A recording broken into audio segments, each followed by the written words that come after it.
నమస్తే welcome to MCTV news ముందుగా headlines చూద్దాం వైఎస్ఆర్సీపీ కార్యకర్తలకు అండగా డిజిటల్ బుక్ వైఎస్ఆర్సీపీ శ్రేణులను ఇబ్బంది పెట్టే వారికి భవిష్యత్తులో ఇబ్బందులు తప్పవు నియోజకవర్గ సమన్వయకర్త నిసార్ అహ్మద్ డిజిటల్ బుక్ ఆవిష్కరణలో పాల్గొన్న వైఎస్ఆర్సీపీ నాయకులు వర్గీకరణ బిల్లు వెనక్కి తీసుకోకుంటే చంద్రబాబు పాలనకు చివరి రోజులు కేంద్ర మాజీ మంత్రి చింతామోహన్ హెచ్చరిక మదనపల్లెకు చేరుకున్న రాజ్యాంగ పరిరక్షణ యాత్ర ఘన స్వాగతం పలికిన మాల మహానాడు నాయకులు కూటమి పాలనలో అన్యాయానికి గురైన వైఎస్ఆర్సీపీ కార్యకర్తలు సామాన్య ప్రజల కోసం మాజీ ముఖ్యమంత్రి YS Jaganmohan Reddy digital book launch చేశారని నియోజకవర్గ సమన్వయకర్త నిసార్ అహ్మద్ అన్నారు ఆదివారం స్థానిక వైఎస్ఆర్సీపీ కార్యాలయంలో వైఎస్ఆర్సీపీ డిజిటల్ బుక్ ను ఆవిష్కరించారు వైఎస్ఆర్సీపీ శ్రేణులను ఇబ్బంది పెట్టే వారికి భవిష్యత్తులో ఇబ్బందులు తప్పవన్నారు వైఎస్ఆర్సీపీలో ఇకపై కార్యకర్తలకే పెద్దపీట ఉంటుందని కష్టపడి పనిచేసే కార్యకర్తలకు పార్టీ అండగా నిలుస్తుందన్నారు కార్యక్రమంలో మున్సిపల్ చైర్పర్సన్ మనోజారెడ్డి ఏపీఎండీసీ మాజీ చైర్పర్సన్ షమీం అస్లాం పాల్గొన్నారు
రాష్ట్ర వైఎస్ఆర్ కాంగ్రెస్ పార్టీ కార్యవర్గ పిలుపు మేరకు ఈరోజు డిజిటల్ బుక్ పోస్టర్ ఆవిష్కరణ కార్యక్రమం మదనపల్లి కాన్స్టిట్యున్సీలో మదనపల్లి ఆఫీస్లో పార్టీ ఆఫీస్లో ఈరోజు జరుపుకోవడం జరుగుతూ ఉంది. ఇది ఇప్పుడు డిజిటల్ బుక్ అనేది జగన్మోహన్ రెడ్డి గారు తీసుకుని వచ్చినారు. అది నిజంగానే ఒక కార్యకర్తలు కానీ వైఎస్ఆర్ శ్రేణులు కానీ ఒక గిఫ్ట్ మాదిరి. అది కాకుండా ఇది వచ్చిందని ఒక శ్రీరామ రక్ష మాదిరి అందరికీ. ఇప్పుడు డిజిటల్ బుక్ యొక్క ముఖ్య ఉద్దేశం అంటే ఈరోజు కార్యకర్తలకు జరిగిన అన్యాయాన్ని వాళ్ళు వచ్చిందను ఇది చేసుకుంటే అది వచ్చిందను దాంట్లో వచ్చి స్టోర్ అయిపోతుంది. స్టోర్ అయిపోయిన తర్వాత ఖచ్చితంగా జగన్మోహన్ రెడ్డి గారు 2029లో రూలింగ్కు రావడం జరుగుతుంది. వచ్చిన వెంటనే ఒక సపరేట్ ఆయన మన మీటింగ్లో పోతే కూడా అదే చెప్పారు, ఒక సపరేట్ సెక్షన్ నేను ఓపెన్ చేస్తాను. ఓన్లీ డిజిటల్ బుక్స్ మీద ఉండే కంప్లైంట్ల కోసం ఒక సపరేట్ సెక్షన్ ఇది అవుతుంది. 2029 మొదటి రోజు నుండి దీని పని స్టార్ట్ అయిపోతుంది. ఏ రకంగా మన కార్యకర్తలకు అన్యాయం జరిగింది, మన వైఎస్ఆర్ శ్రేణులకు అన్యాయం జరిగింది, ఏ రకంగా వాళ్ళకి అన్యాయం చేసినారు, ఎవరెవరు దీంట్లో ఇన్వాల్వ్ అయినారు, వాళ్ళు సప్త సముద్రాలు దాటి ఉంటే కూడా రిటైర్ అయిపోయి ఉంటే కూడా వాళ్ళకు తీసుకుని వచ్చేసి చట్టం ఎదురుగా నిలబెట్టడం జరుగుతుంది. డిజిటల్ బుక్ వచ్చిన తర్వాత ఎవరికైనా అన్యాయం జరిగిందంటే ఒక కార్యకర్తకు ఆయన వచ్చిందను వాళ్ళ సెల్ ఫోన్ తీసేసుకుని స్కానర్ ఉంటుంది ప్రతి దాంట్లో. ఆ స్కానర్లో స్కాన్ చేసిన వెంటనే ఆ ఫోన్లో వచ్చిందను ఓటీపీ వస్తుంది. వాళ్ళకు కెమెరా తర్వాత వచ్చిన లొకేషన్ వచ్చి ఆన్ అయిపోతుంది. అది అయిన వెంటనే మీకు వచ్చిందను మీకు జరిగిండే అన్యాయం ఏమి, మీకు జరిగిండే ఇబ్బంది ఏమి అనేది క్లియర్ కట్గా రావాల.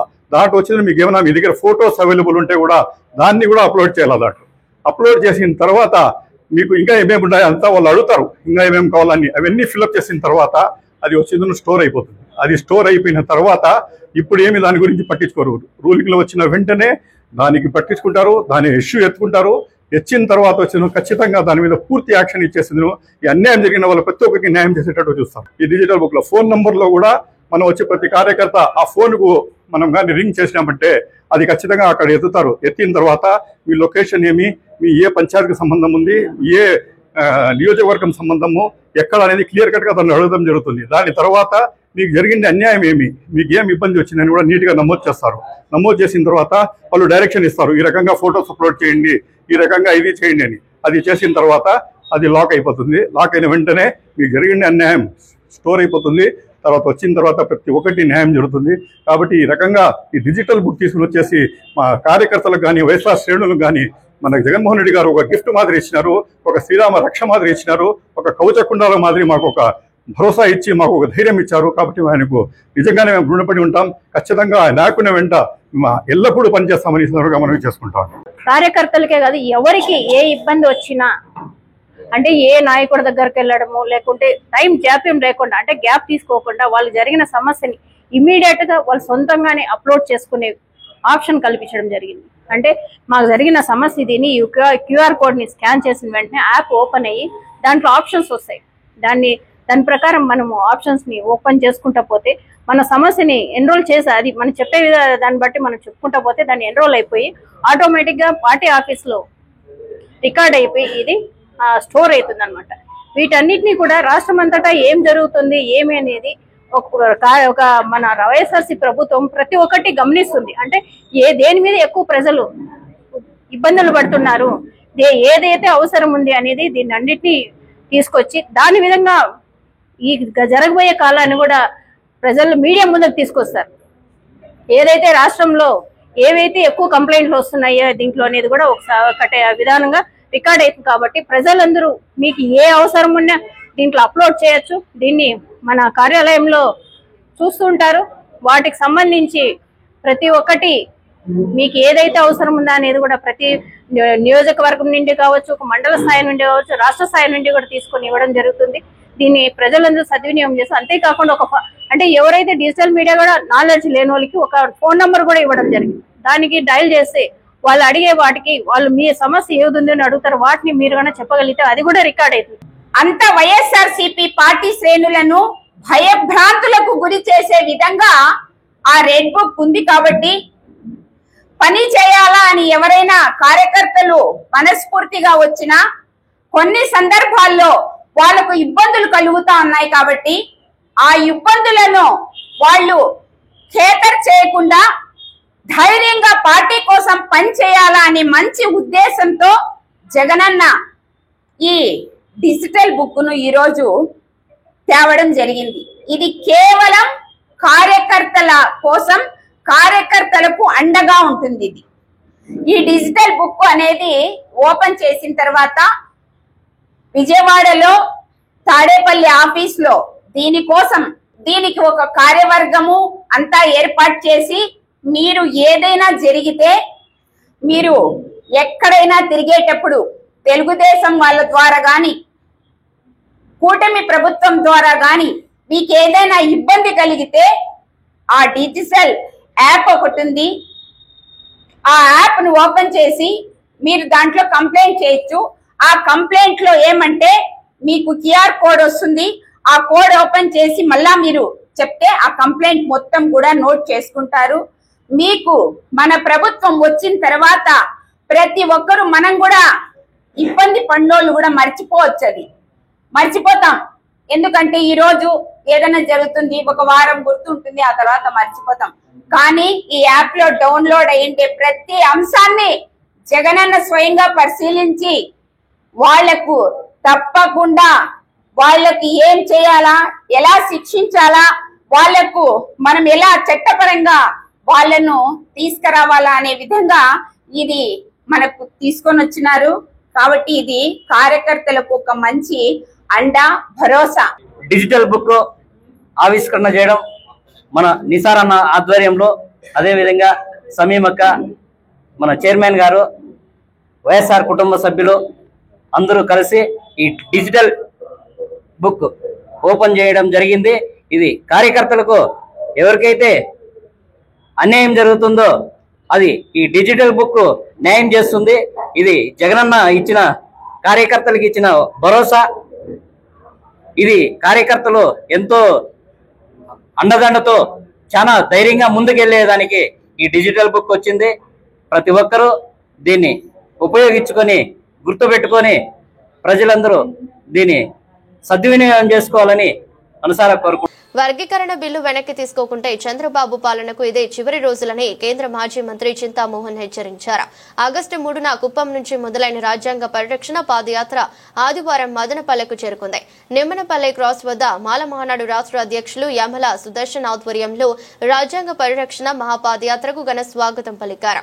అనంతరం అంబేద్కర్ విగ్రహం వరకు ర్యాలీగా కొనసాగింది. అక్కడ ప్రజలను ఉద్దేశించి చింతామోహన్, మాజీ ఎంపీ ఎన్ రెడ్డప్ప, మాల మహానాడు యమల సుదర్శనం, అశోక్ తదితరులు మాట్లాడారు.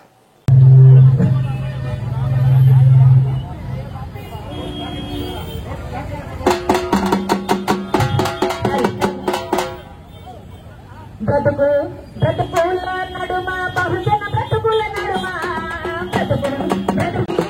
అంబేద్కరుడు అమ్మవాడలోన అంబేద్కరుడు అమ్మవాడలోన బ్రతుకుల నడుమ బహుజన బ్రతుకుల నడుమ బహుజన బ్రతుకుల నడుమ అంబేద్కరుడు అమ్మవాడలోన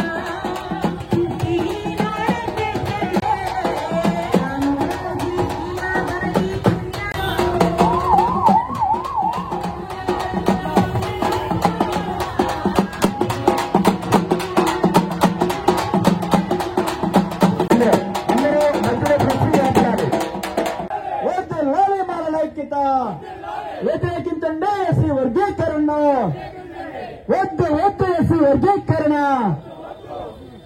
ఐక్యతను జై మాల, జై మాల, జై మాల, జై మాల, జై మాల, జై మాల, జై మాల.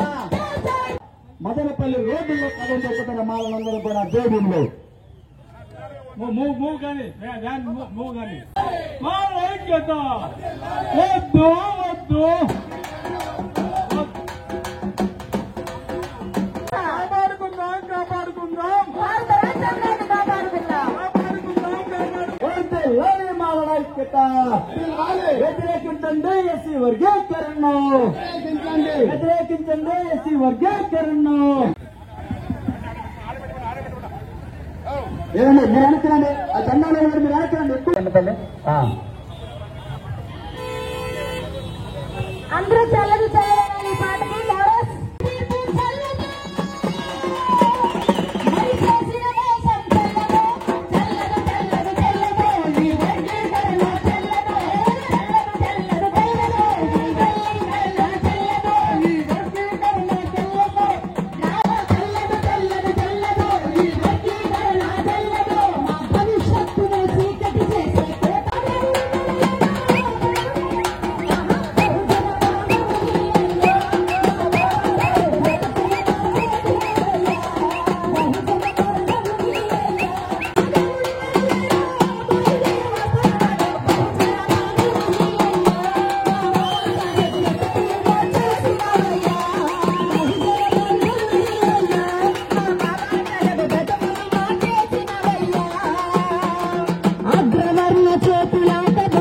రాజకీయంగా ఏ పార్టీ వారైనా, ఏ రాష్ట్రం వారైనా, కేంద్ర ప్రభుత్వమైనా, రాష్ట్ర ప్రభుత్వమైనా ప్రతిరోజు కూడా ఏదో విధంగా అంబేద్కర్ పేరు చెప్పుకోకుండా బతకలేరు. కానీ అంబేద్కర్ గారు ఆశించిన విధంగా ఈ పరిపాలకులు ఎవరు పరిపాలన చేయడం లేదు. స్వాతంత్రం రాకముందు అందరూ అన్ని కులస్తులు కష్టపడి కొన్ని దశాబ్దాల ప్రకారం కష్టపడితే స్వాతంత్రం సంపాదించుకుంటే, ఆ స్వాతంత్రం వచ్చిన తర్వాత రాజ్యాంగం ఏర్పరచడానికి ఈ దేశంలో నాయకులే కరువైపోతే ఒక కమిటీ వేసి ఆ కమిటీకి చైర్మన్ గా పెట్టిన డాక్టర్ అంబేద్కర్ గారిని ఎన్నుకుంటే ఆయన పొందుపరిచిన రాజ్యాంగాన్ని కూడా ఇప్పుడు ఈ రోజు నాయకులు, వివిధ పార్టీల నాయకులు అందరూ కూడా తూట్లు పొడుస్తున్నారంటే సిగ్గు ఎక్కువ లేకుండా వాళ్ళు పార్లమెంటేరియన్స్, సెంట్రల్ గవర్నమెంట్ అని, స్టేట్ గవర్నమెంట్ అని చెప్పుకుంటున్నారు. వీళ్ళు పడి ఎస్సీల పైన, మాల మాదిగల పైన పడి మనమల్ని విభజించి వాళ్ళు పరిపాలన చేస్తున్నారంటే ఆ వెధవలకు ఎవరు ఈ రాజ్యాంగం అధికారం ఇవ్వలేదు. కానీ ప్రత్యేకించి మన జిల్లాకు సంబంధించి తెలుగుదేశం పార్టీ చెప్పుకుంటూ మనల్ని ఎప్పుడు కూడా మాలలను తినుతూపుతూ చూస్తుంది. చంద్రబాబు నాయుడు బుద్ధి చెప్పడానికి ఖచ్చితంగా రాబోయే ఎన్నికలే సరైన సమయం. మనమందరూ కూడా మనకు ఇప్పుడు కూడా కోర్టు పైన నమ్మకం ఉండాలి. స్వతంత్రం వచ్చి 75 ఏళ్ల తర్వాత ఇప్పటి వరకు కూడా పొందుపరిచింది, అమలు పరిచింది, రాజ్యాంగంలో కనిపించింది అనేక చట్టాలు కానీ, రిజర్వేషన్లు కానీ ఇంతవరకు అమలు పరచలేదు కాబట్టి అప్పటి నుంచి ఇప్పటి వరకు మళ్ళీ పార్లమెంట్ ఒక బిల్లు తెచ్చి ఎవరైతే అన్యాయం చేశారో, దళితులకు ఎవరైతే అన్యాయం చేస్తారో అలాంటి ప్రభుత్వాలను కూల్చేసేది కాదు, అలాంటి వారిపైన అధికారులైనా అనధికారులైనా చర్య తీసుకునే దానికి మరొక చట్టాలకు తీసుకొస్తే తప్ప కోర్టే మన గతి, వేరే విధంగా రాజకీయ పొలిటికల్ పార్టీ మనకు ఉపయోగపడలేవు. ఎందుకంటే వాళ్ళకి అందరికీ తెలుసు మన కులస్తుల్లో ఐకమత్యం రాదనేసి. మనం ఎప్పుడు కూడా వేరే వాళ్ళపైన ఆధారపడి రాజకీయం చేస్తుంటాం కాబట్టి స్వతంత్రంగా రాజకీయంగా ఎదగడానికి మనకంటూ పార్టీ లేదు, మనకంటూ ఒక నాయకులు లేదు. కాబట్టి ఈ ఆధారపడే విధానం ఎప్పుడైతే మానుకుంటామో, స్వతంత్రంగా ఎప్పుడైతే ఆలోచిస్తామో, స్వతంత్రంగా ఎప్పుడైతే నిర్ణయాలు తీసుకుంటామో అప్పుడే మనకు కొంచెం న్యాయం జరుగుతుందని నిన్న ఆంధ్రప్రదేశ్ అసెంబ్లీలో కానీ శాసన మండలిలో కానీ ప్రవేశపెట్టిన బిల్లుకు వ్యతిరేకంగా ఈ రోజు మనము ఈ మదనపల్లి పురవేదుల్లో తిరిగి ఈ సభను ఏర్పాటు చేసిన మీకు అందరికీ మరొకసారి ధన్యవాదాలు తెలుపుకుంటూ, ఎస్సీలో ఆపదలో ఉన్నారు. నేను మొట్టమొదటిసారి చూస్తున్నాను, స్వతంత్రం వచ్చిన తర్వాత రోడ్లపైకి ఎస్సీలో మొట్టమొదటిసారి బయటకు రావడం జరిగింది. వాళ్ళ ఆవేదన, వాళ్ళ కష్టాలు అంతా ఇంత కాదు. చంద్రబాబు నాయుడు, నేను ఆయన అంటున్నాను, బాగా తెలుసు ఆయన నాకు, తొందరబాబు అంటున్నాను. చంద్రబాబు కాదు ఆయన, తొందరబాబు. తొందరపడి వర్గీకరణను ప్రవేశపెట్టాడు. ఇది చెల్లదయ్యా బాబు. నువ్వు ఎందుకు బ్రిటిష్ వాళ్ళలాగా విభజించి పరిపాలించాలనుకుంటున్నావు దళితులని? ఈ మాలా మాదిగలను విభజించే హక్కు నీకు లేదు. మేమందరం అంటరానితనాన్ని చూసాం దేశంలో. ఎన్నో కష్టాలు పడ్డాం, ఎన్నో ఇబ్బందులు పడ్డాం. ఈ రోజు రోడ్లపైకి వచ్చాం. ఒకప్పుడు మీరు రోడ్లపైకి రానిచ్చేవాళ్ళు కాదు, ఈ రోజు రోడ్లపైకి వచ్చాం. మా కష్టాలు, కన్నీళ్లు అంతా ఇంత కాదు. ఈ రోజు భారత రాజ్యాంగాన్ని చదవనటువంటి ముఖ్యమంత్రి చంద్రబాబు నాయుడు తొందరపాటుతో ఎస్సీ వర్గీకరణ తీసుకొచ్చి మళ్ళా ఆయన తరిమెల్ నాగరెడ్డి లాగా మాట్లాడుతున్నాడు, ఒక విప్లవకారుడు లాగా. సామాజిక న్యాయం అంటాడు. సామాజిక న్యాయం అంటే ఏంటి? 15 ఏళ్ళు ముఖ్యమంత్రిగా నీ ముట్టి కింద పెట్టుకోవడమా సామాజిక న్యాయం? సామాజిక న్యాయం నీకంతా మాదిగల పైన ప్రేమ ఉంటే నువ్వు తప్పుకో ముఖ్యమంత్రిగా. ముఖ్యమంత్రి పదవిని మాదిగలకి మేమందరం వచ్చి పూలమాలు వేస్తాం. అంతేగాని ఊరికే ఉన్న ఉద్యోగాలు పేరు పెట్టి, లేనిపోని తగాదాలు పెట్టి, ఊళ్ళల్లో చిచ్చులు పెట్టి మమ్మల్ని కష్టాలు కన్నీళ్ళలోకి తీసుకొచ్చినటువంటి చంద్రబాబు నాయుడు వైఖరి తప్పని తెలియజేస్తున్నా. నీ సొంత నియోజకవర్గం కుప్పానికి కనీసం ఒక ఇడ్లీ కొట్టు కూడా తేలేనటువంటి ముఖ్యమంత్రి నువ్వు ఉంటేమి, వెళ్ళిపోతే ఏమని తెలియజేస్తూ, వర్గీకరణ అనేది రాజ్యాంగ విరుద్ధం. నువ్వు ఎన్ని పొరపాట్లు చేసినా నిన్ను ప్రజలు క్షమించరు. ఇయే నీకు చివరి రోజులని తెలియజేస్తా. రాష్ట్ర వ్యాప్తంగా జరుగుతున్నటువంటి ఎస్సీ వర్గీకరణ వ్యతిరేకంగా కుప్పం నుంచి ఇచ్చాపురం వరకు కూడా ఎస్సీ వర్గీకరణ వ్యతిరేకంగా, క్రిమిలేయర్కి వ్యతిరేకంగా రాజ్యాంగం ఇచ్చిన రిజర్వేషన్ కాపాడాలంటూ రాజ్యాంగ పరిరక్షణ యాత్ర చేస్తా. దానిలో భాగంగా రాయలసీమ యాత్రలో ఈ రోజు మదనపల్లి రావడం జరిగింది. నిన్న అసెంబ్లీలో వర్గీకరణ బిల్లు ఆమోదిస్తున్నటువంటి చదువుతున్నటువంటి సాంఘిక శాఖ మంత్రి ఒక ఎస్సీ మాల కులంలో ఎమ్మెల్యే అయ్యి, ఒక ఎస్సీ మాల కులంలో డాక్టర్ అయ్యి, ఒక ఎస్సీ మాల కులంలో మంత్రి అయ్యి కనీసం సామాజిక స్పృహ లేకుండా అంటాడు సుప్రీంకోర్టు ఇచ్చింది, ఏకసభ్య కమిషన్ ఇచ్చింది, మేము అందుకని అమలు చేస్తామన్నారు. స్వామి గారు, మీరు నిజంగా ఎంబీబీఎస్ చదివారా? మీరు నిజంగా ఎమ్మెల్యే మంత్రికి అర్హత ఉందా? సుప్రీంకోర్టు తీర్పు చదివామని నేను అడుగుతా ఉన్నా. సుప్రీంకోర్టు ఏం చెప్పింది? 2025 జనాభా లెక్కలు తీసి ఎవరు నిష్పత్తి ఎంతో తేల్చమంది. 2025 జనాభా లెక్కలు తీసారా? 2011 జనాభా లెక్కల ప్రకారం ఈ రోజు చంద్రబాబు నాయుడు గారు ప్రభుత్వం మాలామాదిని విభజించాలనే దుర్మార్గమైన కుట్రున్నాయి. దళితులను చైతన్యం చేసే మాలను అణిచివేయాలని చెప్పి ఈ రోజు ప్రయత్నిస్తా ఉన్నారు. మీరందరూ కూడా మోసం చేసి మోసపోవడానికి మందకృష్ణ కాదు, మనువాదు తొట్టు కాదు, ఏడున్న అమాయకులు కాదు, అంబేద్కర్ వారసుల మారాలని మీ అందరూ పేరు తెలియజేస్తా ఉన్నాం. భారత రాజ్యాంగం చెప్పింది 341 ఆర్టికల్ గతంలో 2004లో సుప్రీంకోర్టు తీర్పు ఇచ్చింది. ఇది రాజ్యాంగం వర్గీకరణ చేసే అధికారం రాష్ట్రాలకు లేదని మరి ఆ రోజు ఆపోయి ఈ రోజు మందకృష్ణ మోడీ కాళ్ళు పట్టుకొని మోడీ సహకారంతో ఎక్కడో పంజాబ్ వాళ్ళు సుప్రీంకోర్టులో వేస్తే దానికోసం ఇమ్మీడియట్ కాకుండానే ఆ వచ్చిన దాన్ని చేయమన్నారు. సుప్రీంకోర్టు ఏం చెప్పింది? ఆగస్టు 1వ తేదీ ఒకటే చెప్పింది, మీరు ఎంపీరికల్ డేటా తీసుకో అంటే 2020లో కరెంటు డేటా తీసుకొని పూర్ని ఐడెంటిఫై చేయండి, వాళ్ళకు రిజర్వేషన్ పెంచండి.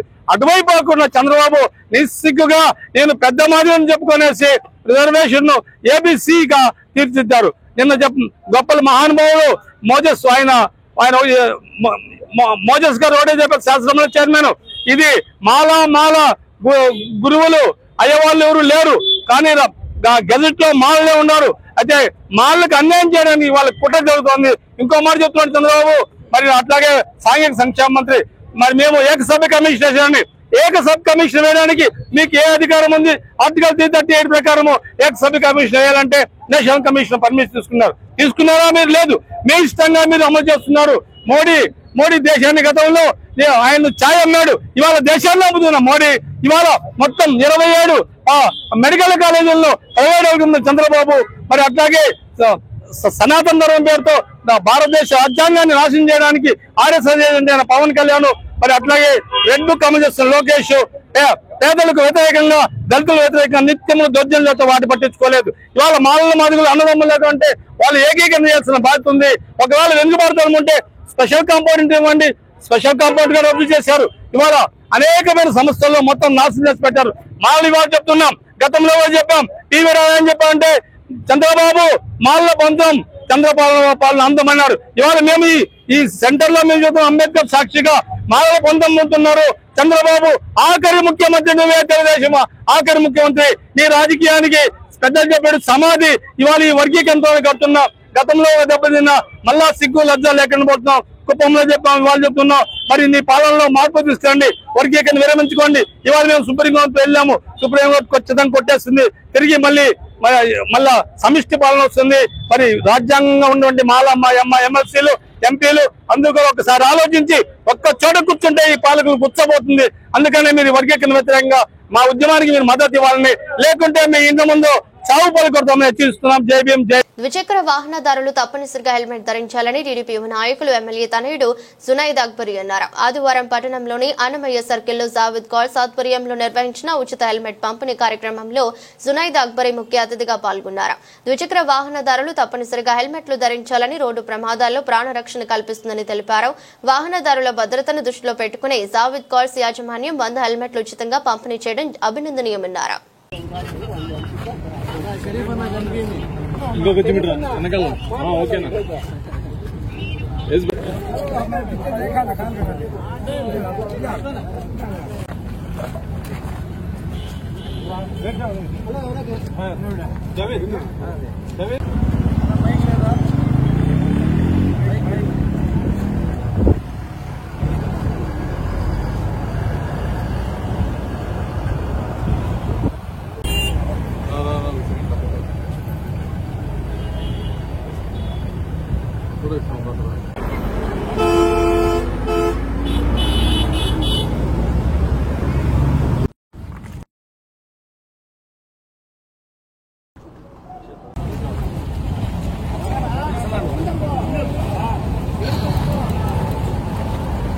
హెల్మెట్ ధరించండి, హెల్మెట్ ధరించండి.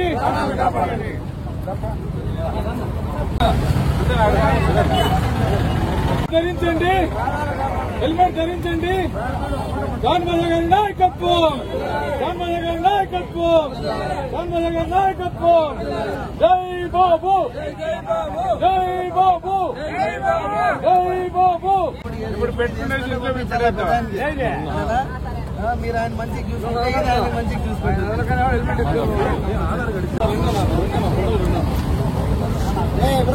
పిల్లలు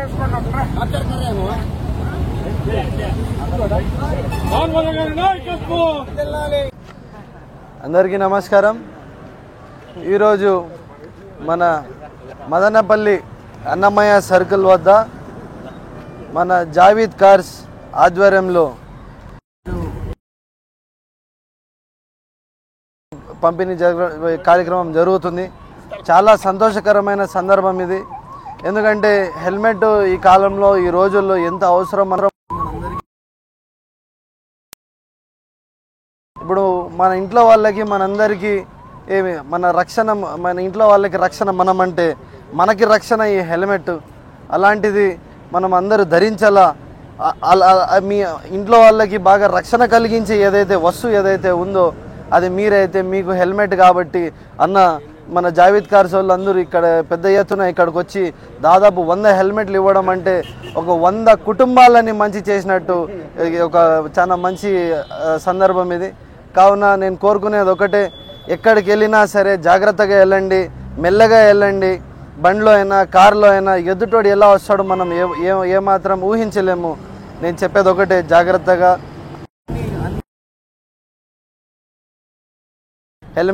హెల్మెట్ వేసుకొని కారులో వెళ్తుంటే సీట్ బెల్ట్ వేసుకొని, అదేవిధంగా కొన్ని బండ్లకి సరిగ్గా లైట్స్ ఉండవు, లైట్స్ కూడా మీరు వెంటనే చెక్ చేస్తూ ఉండాలా. మనం ఏదైతే బండి వాడతామో బండి కూడా ఒక ఇంటి మనిషిలాగా చూడాలా. ఎందుకంటే మనం ఎక్కడికి వెళ్ళాలనుకున్నా కూడా ఏ చిన్న పని చేయాలనుకున్నా కూడా ఫస్ట్ ఎత్తేది బండి. కావున మనం తోలే బండి ప్రతిరోజు మనం వాడే బండి, మనం ప్రతి గంట దాన్ని మనము బాగా కండిషన్గా పెట్టినామంటే రాబోయే రోజుల్లో మీకు ఏమాత్రము ఇబ్బంది కలగకుండా అది కూడా మీకు తోడు ఉంటుందని చెప్పి సందర్భంగా తెలియజేస్తూ, కూటమి ప్రభుత్వం అధికారంలోకి వచ్చిన 6 నెలల్లో మదనపల్లి జిల్లా ఏర్పాటు చేస్తామన్నారని, 10 నెలలు పూర్తయినా ఇప్పటి వరకు ఆమె ఎందుకు నిలుపుకోలేదని జిల్లా సాధన సమితి కన్వీనర్ పీటీఎం శివప్రసాద్ ప్రశ్నించారు. ఆదివారం స్థానిక జీఆర్టీ ఉన్నత పాఠశాలలో మలిదశ మదనపల్లి జిల్లా ఉద్యమ సన్నాహక సమావేశం జరిగింది.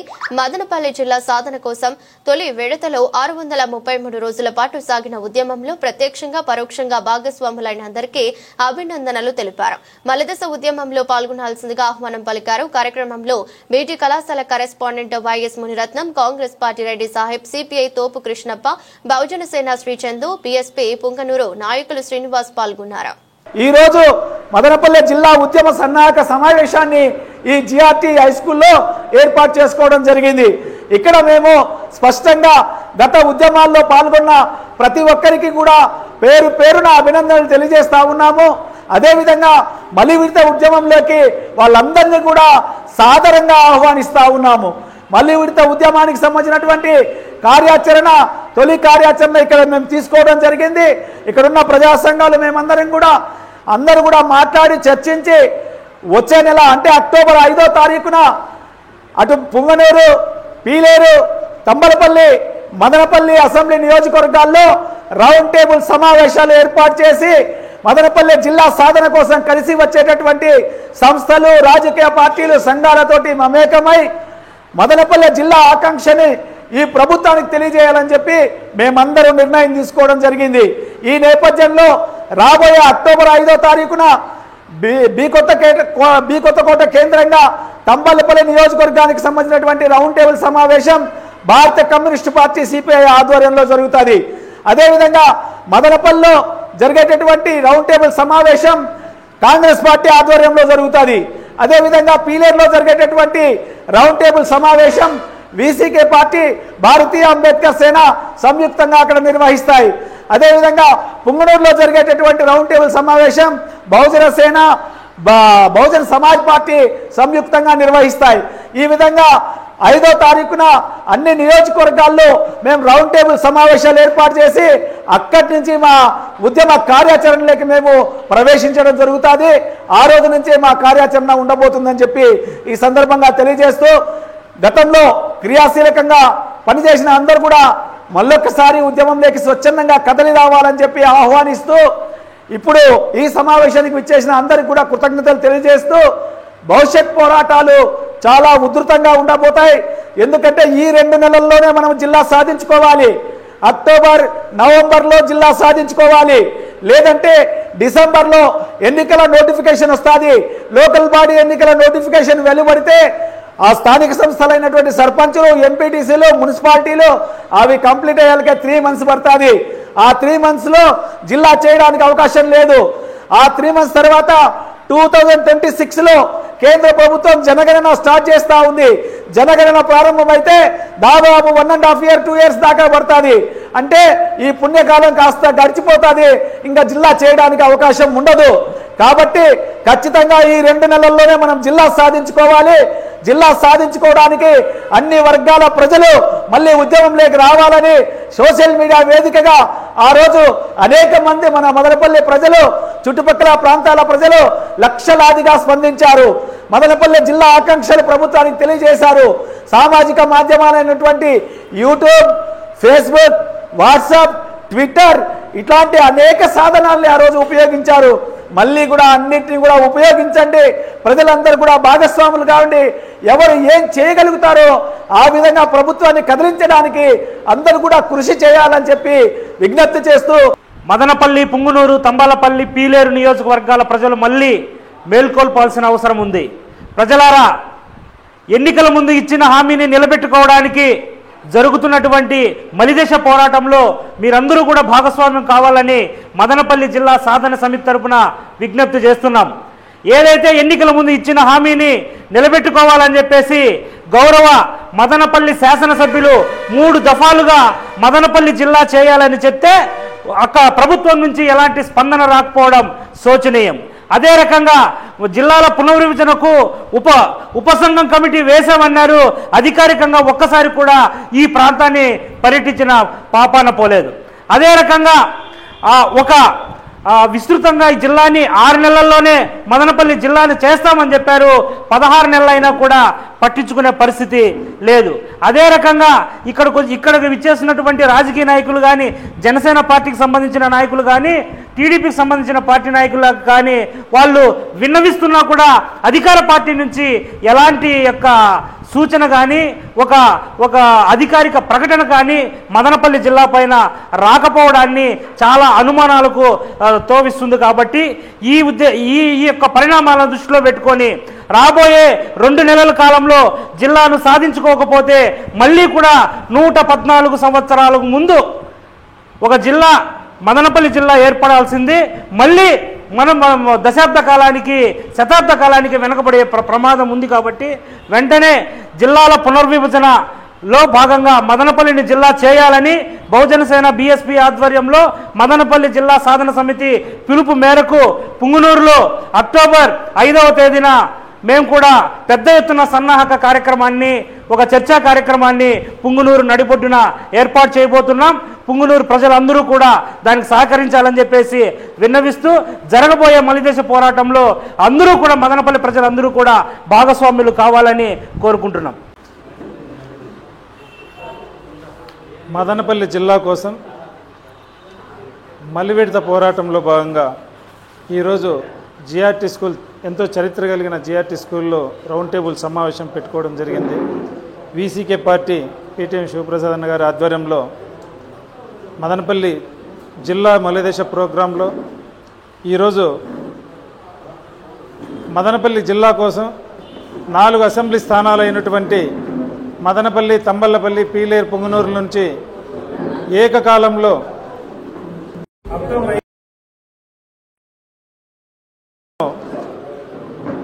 అన్ని పార్టీలు కలిసి జిల్లా కావాలని కోరికున్నటువంటి అందరు ప్రజలను కలుపుకొని రౌండ్ టేబుల్ సమావేశాలు పెట్టుకోవడానికి ఇక్కడ ఈరోజు నిర్ణయం తీసుకోవడం జరిగింది.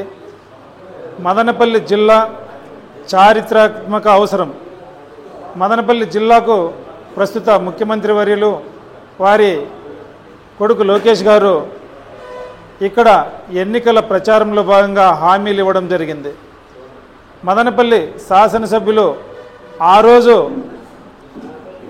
ఒక్క వైసీపీ తప్ప ప్రతి ఒక్క రాజకీయ పార్టీ కానీ, విద్యాసంస్థలు కానీ, స్వచ్ఛంద సంస్థలు కానీ, ఉద్యమ సంస్థలు కానీ ప్రతి ఒక్కటి మూకుమ్మడిగా మన జిల్లా సాధన కోసం పోరాటం చేయడం జరిగింది. ఈ పరిస్థితుల్లో ఈరోజు రాష్ట్ర ప్రభుత్వం ఆలోచన చేస్తున్న తీరు కానీ, స్పందిస్తున్న తీరు కానీ మదనపల్లి జిల్లా కోసం మాకు అనుమానాలు తావిస్తోంది. ఇక్కడి శాసనసభ్యులు 3 దఫాలుగా అడిగినా కానీ ప్రభుత్వ పరంగా దానికి సమాధానం ఇంతవరకు రాలేదు. అలాగే పక్కనున్న మంత్రి రాయచోటి జిల్లా ఎక్కడా పోదు అనే సమాచారాన్ని ఒక సందర్భంలో చెప్పడం మదనపల్లి వాసులకు అనుమానం చేకూరుతూ ఉంది. ఖచ్చితంగా మదనపల్లికి చరిత్ర ఉంది, మదనపల్లికి జిల్లా కావాల్సిన అర్హత ఉంది. మదనపల్లి కొని ప్రస్తుత ప్రభుత్వం అతి తక్కువ కాలంలో ఇంచుమించు వారం 10 రోజుల్లో కానీ నెల లోపల మీ నిర్ణయాన్ని ప్రజలకు తెలియజేయాల్సిన అవసరం ఉంది. అట్లు తెలియజేయకపోతే ఉద్యమాన్ని మలివిడత ఉద్యమంగా తీసుకొని మదనపల్లి జిల్లా సాధనను ఇంతకు మునుపు రాష్ట్రంలోనే పెద్ద ఎత్తున చేయడం జరిగింది. అది మలివిడత ఉద్యమంగా మళ్ళీ ప్రజల్లోకి తీసుకెళ్ళి ఎలాగైనా జిల్లాను సాధించుకునే వరకు మేము ఆగమని చెప్పి ఈ సందర్భంగా తెలియజేస్తున్నాం. మదనపల్లి జిల్లా చేస్తామని హామీ ఇవ్వడం జరిగింది. కూటమి ప్రభుత్వం అధికారంలోకి వస్తే 6 నెలల్లో మదనపల్లిని జిల్లాగా ఏర్పాటు చేస్తామని చెప్పడం జరిగింది. ఇప్పటికీ దాదాపు 1.5 సంవత్సరం పైన అవుతుంది. అట్లాగే ఎన్నికల ప్రచారంలో లోకేష్ బాబు గారు కూడా బెంగళూరు బస్టాండ్లో హామీ ఇవ్వడం జరిగింది 6 నెలల్లో జిల్లా చేస్తామని. కానీ అవకాశాలు మెండుగా ఉన్నా నిర్లక్ష్యంగా నిస్సిగ్గుగా ఆలస్యం కావడానికి కారణాలేంటో తెలియనడంలే. ఒక పక్కనేమో రాజంపేట జిల్లా అవుతుందని, ఇంకో పక్కనేమో రాయచోటే కొనసాగుతుంది కానీ మంత్రి గారు చెప్తున్నారు. ఇంకో పక్కన మంత్రివర్గ కమిటీ వేసాం, ఆ కమిటీ పర్యటన చేస్తుందన్నారు కానీ రాయచోటికి పోయినారు కానీ మదనపల్లికి ఇప్పటికి కూడా వచ్చినటువంటి పరిస్థితి లేదు. ప్రజల దగ్గర, సంఘాల దగ్గర, రాజకీయ పక్షాల దగ్గర వినతి పత్రాలు స్వీకరించినటువంటి పరిస్థితి లేదు. ఈ నెల 31 లోపల నివేదికనివ్వాలని ప్రభుత్వం చెప్పింది. కానీ అసలు కమిటీ పర్యటనే చేయకపోతే ఏ విధంగా నివేదికనిస్తారో తెలియనటువంటి అయోమయ పరిస్థితిలో ఉంది. కాబట్టి వీటన్నిటిని పరిగణలోకి తీసుకుంటే మదనపల్లి జిల్లా వస్తాదా రాదా అనేటువంటి ఒక సందిగ్ధత ప్రజల్లో ఉంది, ఉద్యమకారుల్లో ఉంది.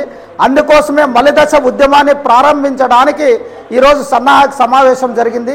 ఈ మలదశ ఉద్యమంలో అంటే వచ్చే నెల 5వ తేదీన 4 నియోజకవర్గాల్లో రౌండ్ టేబుల్ సమావేశాన్ని ఏర్పాటు చేసి అసలు ఆ సమావేశంలో వచ్చినటువంటి నిర్ణయాలను పరిగణలోకి తీసుకొని ఉద్యమాన్ని ఉవ్వెత్తున పోవడానికి అందులో గ్రామస్థాయి నుంచి ప్రజానీకాన్ని ఉద్యమంలో ఇమిడింపు చేసుకోవడానికి కలిసి వచ్చేటువంటి ప్రజలను, ప్రజా సంఘాలను, రాజకీయ పక్షాలను, ఉద్యమకారులను అందరినీ ఈ ఉద్యమంలో కలుపుకోవడానికి ప్రయత్నం చేస్తున్నాం. అట్లాగే ఇప్పటిదాకా కూటమి ప్రభుత్వం ఈ ఉద్యమంలో కీలకంగా వ్యవహరించినటువంటి వాళ్ళు ఇప్పటిదాకా నోరు మెదపడం లేదు. ఇప్పటికైనా అసలు జిల్లా ఇస్తారా ఈరా అనేటువంటిది క్లుప్తంగా చెప్పాల్సినటువంటి అవసరం ఉంది. అసెంబ్లీ సమావేశాల్లో ఏదైనా ఒక శాసనసభ్యులు ప్రస్తావన చేస్తే వెంటనే దానికి వివరణ ఇవ్వాల్సి ఉండగా 3 సార్లుగా మాట్లాడినా కానీ ఇప్పటిదాకా సమాధానం రాలేదంటే ఇది జిల్లా అవుతాదా కాదా అనేటువంటి అనుమానాలు రేకిస్తున్నాయి. కాబట్టి ప్రభుత్వం ఇప్పటికైనా మదనపల్లి ప్రజల ఆకాంక్షను నెరవేర్చడానికి జిల్లాగా ప్రకటించాలని, అటు ప్రకటించకపోతే ఉద్యమాలు ద్వారా ఈ జిల్లాను సాధించుకోవడానికి ఖచ్చితంగా ముందుంటాం. మీరు గత ప్రభుత్వంలో చాలా కేసులు పెట్టారు, బహుశా మీరు పెట్టినా భయపడే ప్రసక్తి లేదు. కేసులకు లేకపోతే నిర్బంధాలకు భయభ్రాంతులు చేస్తే ఎవరు భయపడే ప్రసక్తే లేదు. వెంటనే ఈ ప్రభుత్వం జిల్లాను ప్రకటించాలని కమ్యూనిస్ట్ పార్టీగా మేము డిమాండ్ చేస్తున్నాం. పట్టణంలోని పలు ఆలయాల్లో దసరా ఉత్సవాలు సందడిగా కొనసాగుతున్నాయి. దసరా శరన్నవరాత్రుల ఉత్సవాల్లో భాగంగా వాసవి కన్యకా పరమేశ్వరి ఆలయంలో శనివారం వరాహి రూపంలో భక్తులకు దర్శనమిచ్చారు. సోమేశ్వర స్వామి ఆలయంలో 4వ రోజు కాత్యాయని రూపంలో అమ్మవారు భక్తులకు కరుణించారు.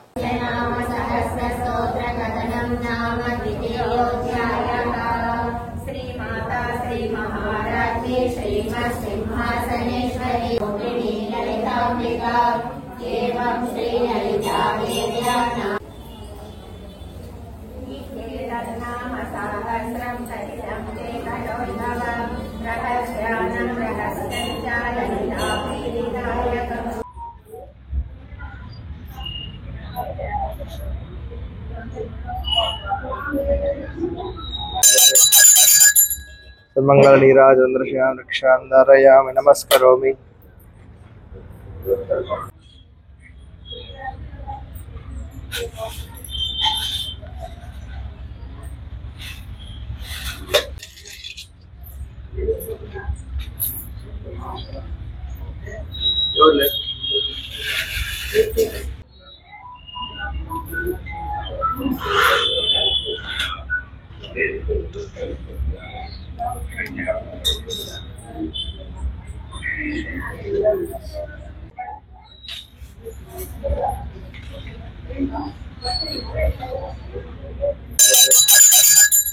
సన్మంగళ నీరాజేంద్రశ్యాం రక్షాంధారయామి నమస్కరోమి.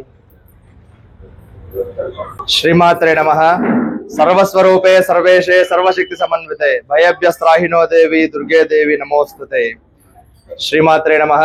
మదనపల్లి పట్టణం నందు వెలిసినటువంటి శ్రీ లలితా త్రిపుర సుందరి సమేత సోమేశ్వర స్వామి దేవస్థానం నందు దసరా మహోత్సవం ప్రారంభముగా భాగంగా 6వ రోజైనటువంటి ఈ రోజు అమ్మవారి కాత్యాయని రూపంలో అమ్మవారు దర్శనమిస్తూ ఉన్నారు భక్తులందరికీ. మనకు ఉన్నటువంటి ఈ యొక్క మహావిద్యందు ఈ యొక్క 4వ అవతారమే ఈ యొక్క కాత్యాయని దేవి యొక్క రూపం. కాత్యాయని అంటే అట్లాగే మనకు భువనేశ్వరి యొక్క అనుభవం, భువనేశ్వరి అమ్మవారి యొక్క అనుగ్రహ అలంకారం సేవతో ఈ రోజు అమ్మవారు విరాజిల్లుతూ ఉన్నారు. మనకు ఉన్నటువంటి ఈ యొక్క భువనాన్ని పాలించే తల్లి ఈ యొక్క భువనేశ్వరి దేవి. మనకు ఉన్నటువంటి త్రిభువనాలు ఏదైతే ఉందో ఆ యొక్క భూమి, స్వర్గము, అట్లాగే ఆకాశం, ఈ మూడుటికి యొక్క అధిదేవత ఈ యొక్క భువనేశ్వరి దేవి. కాబట్టి ఈ యొక్క అమ్మవారి యొక్క అనుగ్రహం వల్ల మనకు శీఘ్రాతి శీఘ్రంగా ఆమె యొక్క అనుగ్రహం వల్ల మన అందరూ కూడా భక్తి శ్రద్ధలతో ఆమెను సేవించడం వల్ల మన యొక్క అభీష్టం అంతా నెరవేరుతుంది అని చెప్పి కోరుకుంటూ ఈ రోజు అలంకారం భువనేశ్వరి అమ్మవారు. స్వస్తి. గౌరీమిమాయ సలిలానదక్షత్యేకపదే ద్విపదే సా చతుష్పదే అష్టాపదే నవపదే బభూవషీ హస్తాక్షర పరమే వ్యోమన్న. శరన్నవరాత్రి మహోత్సవ సందర్భంగా నేడు 6వ రోజు లలితా త్రిపుర దేవి అమ్మవారు భువనేశ్వరి దేవి అలంకారంలో ఉన్నారు. ముఖ్యంగా షష్టం కాత్యాయని దిజానుంది. ఈ నవదుర్గలలో భాగంగా 6వ రోజు కాత్యాయని అమ్మవారిగా అందరూ పూజిస్తుంటారు. ఇక్కడ ఈ మదనపల్లి పట్టణంలో వెలిసినటువంటి లలితా త్రిపుర సమేత సోమేశ్వర స్వామి సన్నిధి యందు అమ్మవారికి విశేషంగా శరన్నవరాత్రి మహోత్సవ కార్యక్రమం నిర్వహింపబడుతుంది. ఈ సందర్భంగా జరిగినటువంటి 6వ రోజు ఉదయం అభిషేక కార్యక్రమాలు అమ్మవారికి స్వామివారికి నిర్వహించడం జరిగింది. తర్వాత ఇప్పుడు సాయంకాలము భువనేశ్వరి అమ్మవారి రూపంలో మన అందరికీ దర్శనం ఇస్తున్నారు. అందరూ కూడా ఈ కార్యక్రమాన్ని అమ్మవారిని అందరూ సేవించి తరించవలసిందిగా కోరుచున్నాము. ఓం శుభం భూయాత్.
దసరా సందర్భంగా శరన్నవరాత్రులు జరుగుతున్నాయి. ఈ రోజు అమ్మవారి అలంకారము శ్రీ లలితా త్రిపుర సుందరి దేవి అలంకారం. నెక్స్ట్ వచ్చిందా సరస్వతి అలంకారంతో గొప్ప గొప్ప నవరాత్రుల్లో ప్రత్యేక అలంకారాలు జరుగుతాయి, అభిషేకాలు జరుగుతాయి.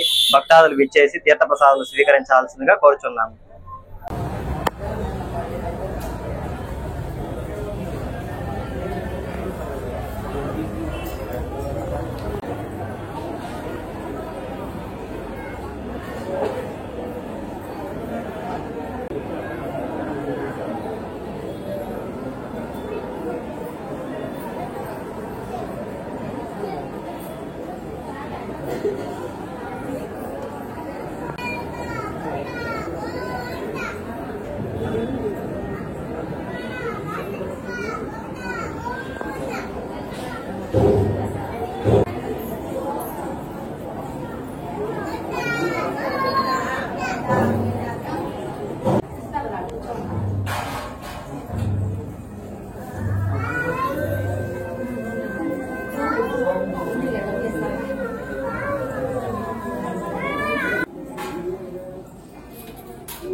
బయటకు వచ్చాలమ్మా, బయటకు వచ్చాలా?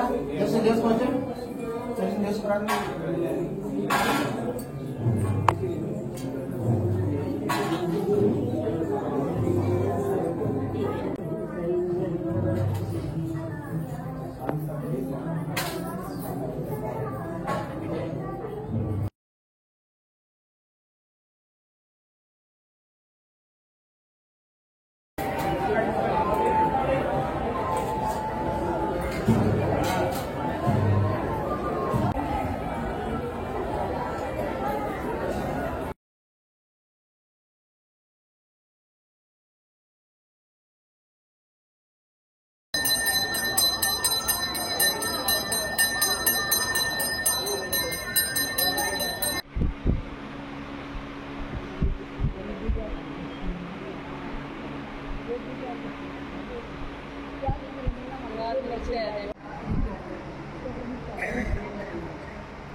వార్తలు ముగించే ముందు మరోసారి హెడ్లైన్స్.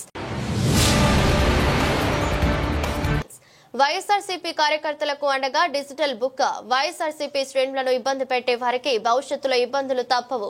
నియోజకవర్గ సమన్వయకర్త నిసార్ అహ్మద్.